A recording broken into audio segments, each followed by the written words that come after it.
വ്യക്തികേന്ദ്രീകൃതമായ കഥാപാത്രങ്ങളിലൂടെ കഥകൾ പറഞ്ഞാണ് എം.ടിയുടെ മലയാള സാഹിത്യത്തിലേക്കുള്ള കടന്നുവരവ്. അന്നേവരെ മലയാളി കാണാത്ത സാഹിത്യ സംസ്കാരത്തെ പരിചയപ്പെടുത്തുകയായിരുന്നു എം.ടി തൻ്റെ എഴുത്തിലൂടെ. ആ എഴുത്തിനൊപ്പം കഥാകാരനെയും സ്നേഹിക്കുകയായിരുന്നു ഓരോ മലയാളിയും.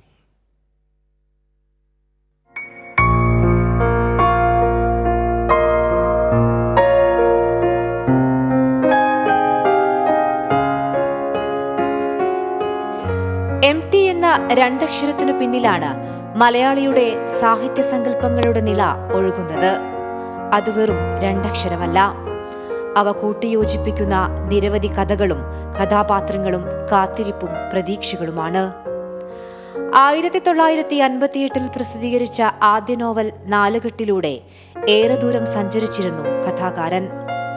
മലയാളിയുടെ വായനാശീലത്തിലേക്ക് കഥയെഴുത്തിന്റെ പുതിയ ശൈലി പരിചയപ്പെടുത്തിയ കടന്നുവരവ്, വായനക്കാരനൊപ്പം സഞ്ചരിക്കുന്ന കഥാപാത്രങ്ങൾ, പാതിരാവും പകൽ വെളിച്ചവും അസുരവിത്തും മഞ്ഞും കാലവുമെല്ലാം വായനക്കാരനോട് അത്രമേൽ അടുത്തുനിന്നു. വിലാപയാത്രയ്ക്ക് ശേഷം 6 വർഷം കഴിഞ്ഞാണ് 1984 രണ്ടാം ഊഴം പുറത്തിറങ്ങുന്നത്. വ്യാസന്റെ മഹാഭാരതത്തിനപ്പുറം മലയാളിയുടെ സകല വരേണ്യ ആഢ്യചിന്തകൾക്കു മുകളിൽ മുറിവേറ്റവന്റെ വേദനയിലൂടെ കഥ പറഞ്ഞ രണ്ടാമൂഴം. എഴുത്തിലെ വിപ്ലവമായിരുന്നു അത്. അതിനൊരൊറ്റ അവകാശിയും, അതായിരുന്നു എം.ടി.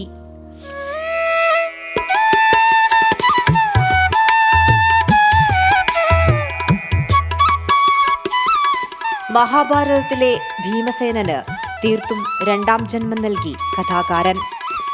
എല്ലാ തരത്തിലും വായനക്കാരന്റെ മനസ്സിലുള്ള കഥാപാത്രങ്ങൾക്ക് മറ്റൊരു ജീവൻ നൽകിയ കഥാകാരൻ. വലിയ പ്രതാപം നിറഞ്ഞ വീടുകളിൽ മനുഷ്യൻ അനുഭവിച്ച ഏകാന്തതയുടെ ആഴങ്ങളെ ഏറ്റവും ഹൃദ്യമായി വരച്ചുകാട്ടി. എം.ടിയുടെ തിരക്കഥകളും സംഭാഷണങ്ങളും അത്രമേലാഴത്തിൽ മലയാളിയെ സ്പർശിച്ചു.